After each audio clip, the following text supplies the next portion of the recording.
Well, good morning. I want to thank the Cleveland Clinic. I want to thank Dr. Barsoom for hosting us. We have been working with the Cleveland Clinic throughout this, and we've really appreciated the advice, the counsel, and then the insight of what's going on the ground. So I've been able to talk with Dr. Barsoom throughout this, and I think they're doing a really, really good job. I want to give them in a minute a chance to talk about some of the things that they're doing. If you look at how patients who've come through here have fared compared to other places, I think that they have a really good record in terms of patients being discharged and patients recovering at higher rates than what you see elsewhere. And I think that that's because they're doing so much good stuff. An update on our situation here in Florida. We are now have tested 320,000 people in the state of Florida. As many of you know, there was not very much testing going on anywhere in the country just 2 months ago. So we've been able to ramp up a lot. Cleveland Clinic's doing a great job with different things. We, of course, the state and the National Guard have supported sites such as the one in Broward County that's been very, very successful. If you look, the last 2 days we've reported close to 37,000 test results. We've had under 2,000 positives out of that, and so in terms of new cases, because there are people that test positive when they're in isolation, they need 2 negatives to get out, but in terms of the new cases. So what we're seeing is the percentage of people who are going in to test that test positive is declining. Florida already had a pretty low percentage. Some of these other places throughout the country have been as high as 50%. Some of them are still 30%, 25%. Here, if you look at the last week, the average positivity rate for new individuals was about 7.5%. So that's a good sign that things are going in a good direction. And of course, if you look at the hospitalizations, we are at the lowest number of patients in the ICU statewide today than we have been certainly for the last week. I think probably maybe for the last 10 days. And so you're not seeing people going into the ICU or into the hospitals at the same rate that you had maybe 3 weeks ago. So in terms of flattening the curve, making sure you have enough hospital resources, that's all very, very important. One of the things we've also done, so we have the drive-through testing sites like the one we have in Broward County. We've done 2 in Palm Beach that we've supported with the Florida National Guard, 2 in Miami-Dade, Jacksonville, Orlando, and then we've supported with supplies a number of testing sites throughout the rest of the state. But one of the things we figured out was not every community was accessing the testing in a uniform way. So we created walk-up sites that are mobile, where you can go in particularly to underserved communities and be able to administer tests on a walk-up basis. I mean, not everyone has a car that can go through a drive-through testing site. So we started that in Jacksonville in conjunction with the University of Florida. We've done a couple sites in Broward, Palm Beach. We have Hillsborough, Orange County. We're going to continue to do it. So those walk-up sites just in the last week have done over 4,000 tests, which is very good.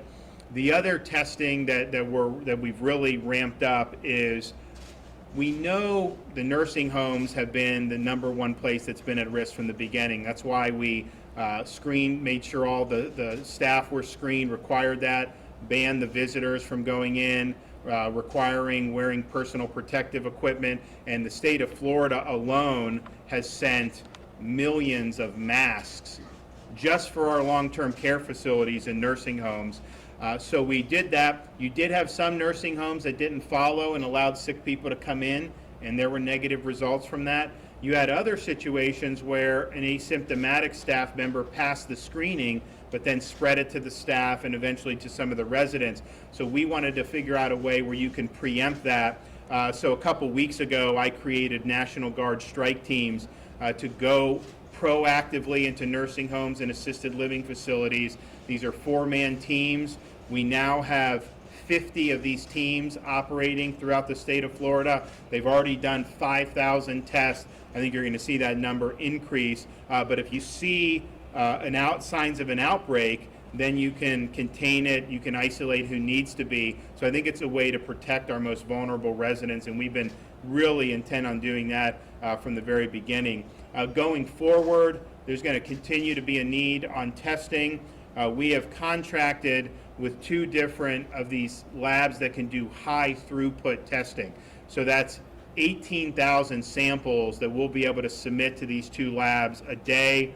We're promised a 24-hour turnaround, but 24 to 48. I've been doing this now long enough that I know when a lab tells you 24, sometimes it's not 24, but we think we can get it in a reasonable amount of time. So that will be able to allow us to expand capacity even further. And then I've also ordered the Department of Health to buy high throughput machines for our state labs. We have 3 state labs, Jacksonville, Tampa, Miami, and they do a good job, but they are only processing hundreds of samples a day as their maximum.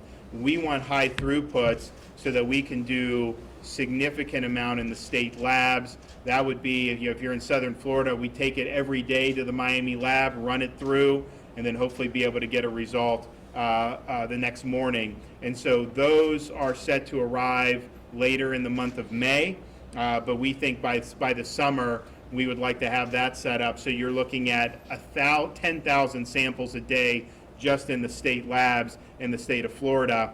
And also with expanding testing, I ordered the Surgeon General yesterday to allow pharmacies the authority to, if you're a licensed pharmacist, to be able to administer COVID-19 testing. And so we think that that could be a convenient way for people to have additional access to testing, particularly as we move forward in dealing with this pathogen. We have now been confirmed that we will have the antibody tests that the state has ordered. There's a company that has them FDA approved. They agreed to sell them to us. They said we're going to have to send to New York first because they've had much worse problems in New York than Florida. But we are going to get the next shipment, and that's due May 1st. If you look at the University of Miami, they were able to do a study, which I think was very important, trying to identify the extent to which people in the population have antibodies, which helps inform us about the risk of hospitalization, the death rate, and really get a true sense of that. So I think it's really, really important. And I'll mention, and I'll let Dr. Barsoom talk about it, but they're doing a lot of this plasma therapy. So people that have the antibodies who have already gone through and recovered from the illness, they have an opportunity to donate blood, and then people at the Cleveland Clinic and other places, they can use that for treatment. And we think that there's some positive signs with that. Of course, one of the main reasons why we've done these measures, the mitigation measures and the social distancing, is to flatten the curve, particularly to protect hospital resources. We're right now statewide, the available number of hospital beds is 41% of all beds are available right now. To put that in perspective, that's significantly more availability in both the regular hospital beds and in the ICU beds than we had before the pandemic began statewide. So I think part of it's for the work of places like the Cleveland Clinic, part of it the people of Florida doing the right thing. With the curve flattening, you have availability. We don't have the resources being taxed like you've seen in some other states throughout the state of Florida. I'll remind everyone you can text FL COVID-19 to 888-777. Again, FL COVID-19, 888-777.